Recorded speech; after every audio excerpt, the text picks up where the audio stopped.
What's up, everybody? Welcome back to the channel. Once again, it is Power Sports Steve coming at you today from Extreme Power Sports in Opelika, Alabama. Today, we have our very first and probably last for a little while Suzuki's Vstrom 800 adventure bike. This is an all-new bike this year from Suzuki, and this thing, I don't know. I'm going to say it's gorgeous, actually.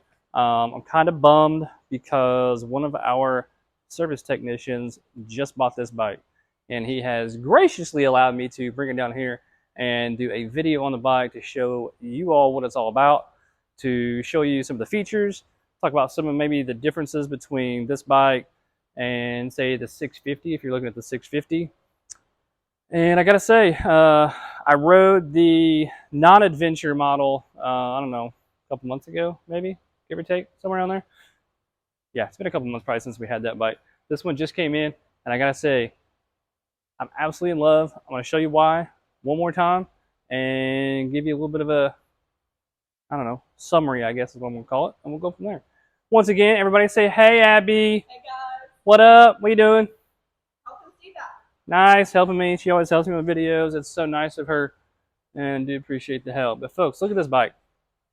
Whew, I'm just gonna say, if you want to call a motorcycle sexy, and I do that, you can ask everybody that works here. I'm gonna say this bike is sexy. I love the blue and the black. I love the gold wheels. The gold and the forks just goes with the gold wheels. I mean, I love everything about this bike.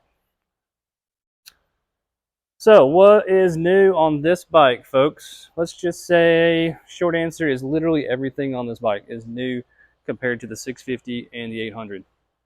So once again, just before we get started too much, this is the adventure model. So the adventure model is going to mean, of course, we got the handguards all on it.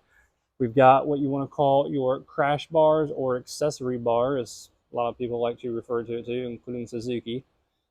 It has the skid plate on the bottom. We'll get a little close up of that.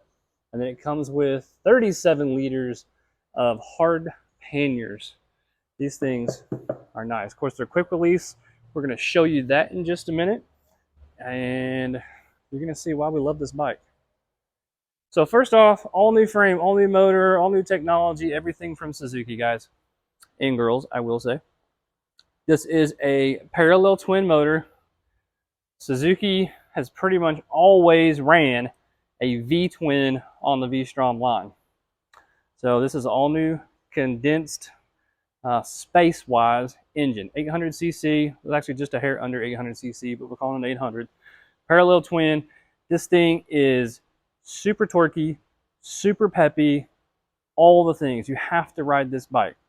We'll talk about some electrical things here in a second, but going to the front here, look at the suspension. So we've got actual inverted Showa front forks on this thing, fully adjustable.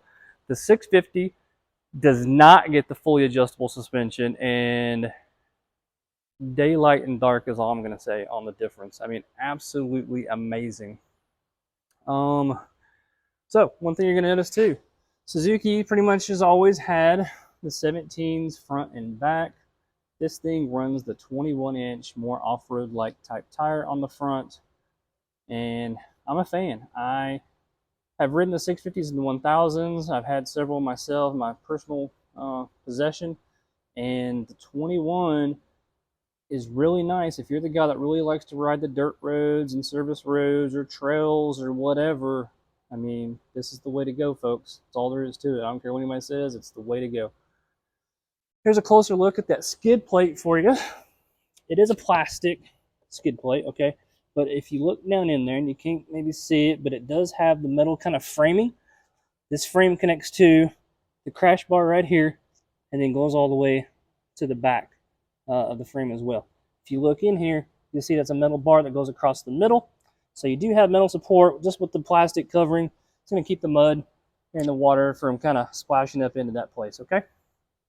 Again, if you've looked at the 650 Adventures or even some of the old thousands, etc., the accessory bar slash crash bar, it kind of just kind of come up and kind of stops, like right up in here, let's say, okay? Not a bad design, just not maybe the best they've had in the years. This one, much better. It's much tighter to the bike. It comes up further forward because what everybody wants to do to these is put some kind of an accessory light on here, some cubes, some spots, whatever. That's what everybody wants to do. So what this allows you to do is to take those lights, put them right here in the front. They're out of the way, and it's just going to really light up the road for that night riding. I mean, they really did their homework. We mentioned a while ago some electrical things. So this bike has the bi-directional quick shifter on it. So what that means is you can shift this bike under load, up or down. And I've ridden bikes obviously with quick shifters, but this bike is so smooth, folks. Just like accelerating from a stop sign in town and just kind of banging through the gears, it's beautiful how well this thing works. I mean, it's just, you got to ride it. I'm telling you. Come right. Oh, by the way, I didn't say this. Come by the shop. Obviously, I don't have one right now because this one's going home to my tech. But next time I get one, if you want to ride one, come by. We'll put you on it and see for yourself, okay? By the way, hit the like button and subscribe, please. So, moving on. Kind of talk about the chassis. So, I'm going to grab the keys. Abby, you want to come help me? I'll make Abby help me because she's over here just kind of holding the seat down, this Ranger. Ooh, I know. She didn't like that. I'm just kidding. She's working hard. Come see Abby, by the way, if you want to buy you a new machine. Abby is in our sales department now. She'll be happy to take care of you. So, what I mentioned, the panniers, 37 liters of storage, folks. That is a lot. They look good. They're beautiful. The black anodized look. Got the little kind of scuff guards on here, if you will. So if you're going to set them down, you're not going to actually damage the box, which is cool. However, I will say, the one thing I do not like, I've never liked, it baffles me why they do this. But when you put the key in to open it, you have to lock it back to get the key out. Suzuki, it's stupid. Stupid. Don't do it. Okay? Ever again. So, turn them on. I turn them on. Unlock it. Not turn them on. Don't do that. Open it up. Voila. I do love how they take the lid and they move it to the front. Some other bags over that I've seen and used myself, the top actually comes off. Some of them, the top opens out, in, all around. This is the way to go because most of the time you're going to come back to the back of the bike, you're going to unlock it, you're going to take the lid, boom, it's out of the way, take what you want out of it, you got all this room, nothing's in your way. If the lid came off, you have to do something with the lid. That's dumb. So this is great. Suzuki, good job there. Cannot complain. So, again, shutting it, boom, we have to leave it unlocked and lock it to pull the key out. So, it's also quick release, folks. So, you've got this other latch right here. We're just going to undo that. Again, can't pull the key out. Don't ask me why. I guess that's to make sure you don't lose your pannier maybe on the trail. Boom. Boom. Look at that. Quick release, folks. A lot of people are like, why do you want quick release? Let me tell you why. If you take this bike, say to the mountains for the weekend, and you pack all your crap, and your better half goes with you, and you pack all her crap, you're going to have to take this into the hotel room, folks. I'm just telling you. That's all there is to it. And you probably don't want to leave any valuables really on your bike in a lot of places either, so it's kind of cool. Latch this back down like so, and that's it. What'd that take? About 5 seconds maybe, give or take? Does that sound about right? She's not answering. She's giving this, folks, because you can hear her do this. People can't hear when that's on. I discovered that when I watched all the YouTube. She says people can't hear her. Can you hear her? I don't know. Okay. I have the mic, so probably not. You want to talk now? I'm good. I'm bad. All right. All right, folks. Back to business. Didn't mention the lights. Look at these tail lights. Blinkers. Not the old school blinkers, which is awesome. LED tail lights. Of course, LED headlights. We'll do a zoom in on kind of the front headlights as well. Super nice exhaust. We'll start it up here in a minute so you can kind of hear it run. It just has that traditional Suzuki sound. That's all I'm going to say. If you know what a Vstrom sounds like, this has a distinct sound. Real quick, back shot. If you load this thing down, maybe you're two up, you're putting, all your stuff in the panniers. Boom, you can adjust the preload on the shock right there. Of course, it's fully adjustable rebound and dampening as well. Let's see. Comfortable seat. I gotta say, for a stock seat, sometimes I complain about the seats a lot because I hate the profiles. It feels like you kind of slide down into the seats, and as a man, anytime you slide towards the front, it's usually uncomfortable, and you don't really feel that on this bike. So kind of impressed there. Nice wide handlebars that they put on here as well. The previous generation handlebars have not been that great, and as a taller guy, I usually always put risers on my bikes. I want the bars up, I want the bars back. I kind of want to lean back, I don't want to lean forward. But there's something about this bike makes me want to set in a little more of a little more aggressive seating position than maybe I normally would be on a V-Strom. I think that's just part of the overall design. I feel like it's you have to ride it. Again, if you've ridden the 650, you've ridden an 1000, you got to get on this bike, guys. I know I keep saying that, but you're really going to do yourself justice to get on this thing and take it for a spin, okay? Right hand side, we'll start here. Kill switch, of course. Start, push. You just got the momentary button for your push start, push your hazards. This side does all of the magic. Obviously, you got your clutch, you got your lights. You can flash your high beam. It's got all your mode control, turn signals, horn, etc. So let me grab the keys out of the pannier. What do I do with the keys? I put them in my pocket. Go figure. All right. One thing I didn't mention before I get on the side, it does have a USB port here on the side, so if you want to power up your cell phone or GPS or whatever, you can do so. So let's turn the dash on, folks. Look at this full 5-inch TFT display. Suzuki nailed this thing. This thing is absolutely gorgeous. Pay attention. You saw that service sign on here. We're going to talk about that here in just a second, okay?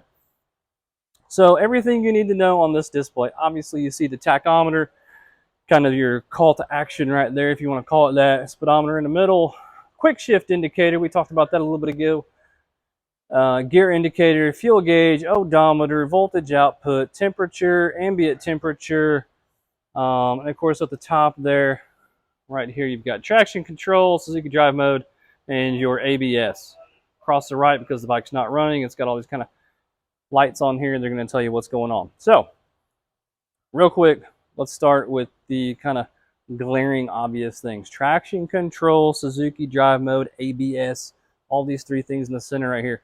First off, to adjust it, all you have to do is hit the mode button, and boom, that's going to highlight the number 3 there. If you hit it again, it goes to the Suzuki drive mode, and you highlight it again, ABS. So when you're on these highlighted sections, if you will mess with the up and down, boom, it will give you the option to change it, okay?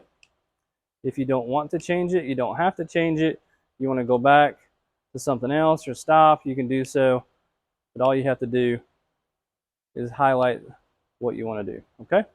So, no big deal. Suzuki drive mode, you've got A, B, and C. I don't think I talked about this on, yeah, I just skipped over all that. Anyway, let's go back. Traction control, you have multiple modes.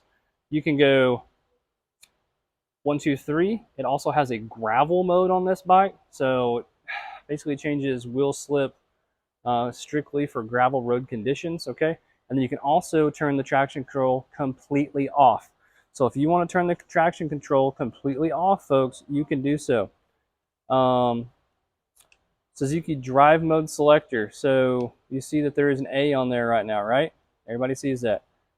If you want to change that to A, B, or C, you can do so. A is your most aggressive, kind of sporty mode, if you want to call it that. B is a little more normal-ish, if you want to call it that. And C is going to be kind of a, not really detuned, but smoother throttle, smoother operation. Maybe if you're, kind of a newer rider, or it's wet outside or something, you just kind of want the bike to be a little more tame, if you want to call it that. C is going to be the way to go. All right. Going back to ABS. So ABS, we have 3 modes. Yeah, we do have 3 modes. Anyway, you've got 1 and 2, just like it sounds. 1, less sensitive. 2, most sensitive. And then you can turn the rear ABS off. Okay, you cannot turn the front ABS off, but you can turn the rear ABS system off. Okay, so why would you want to do that? Let's just say you're riding trails / gravel, dirt roads, etc., and you're one of the few and far in between guys. Anyway, you want to ride this thing really aggressive. You want to slide it around, so you can turn the traction control off. You can turn the rear ABS off. And what that allows you to do is, if you want to get hard on that rear brake and you want to kind of slide this bike around, you're going to be able to do so, okay? I know a lot of people are not going to do that, folks. I get that. I've taken V-Stroms more places than the majority of people are going to take them. And I can say that would be a really cool feature if you want to do that, okay? That's all I'm going to say. Let's look at the light real quick. And dun-dun-dun. Very cool light, LED light, folks. I mean, look how bright that thing is. I know it's hard to tell here in the shop, but super, super cool LED lights. Nice LED blinkers on here as well. Oh, one thing I didn't mention on the windscreen. Not much of a windscreen. I mean, this windscreen it's slightly better than no windscreen, but it's not much of a windscreen. I'd be putting something large and in charge in here if it was me, because I like to get the wind off of me. That's all I can say about that. But you do have 3 modes you can put the windshield in if you're a taller guy. Obviously, you probably want to go up. And right now it's in the bottom position. I'm sure my guy is probably going to end up changing that. All right, I promised you that this thing sounds like a V-Strom. Are you ready? Woo!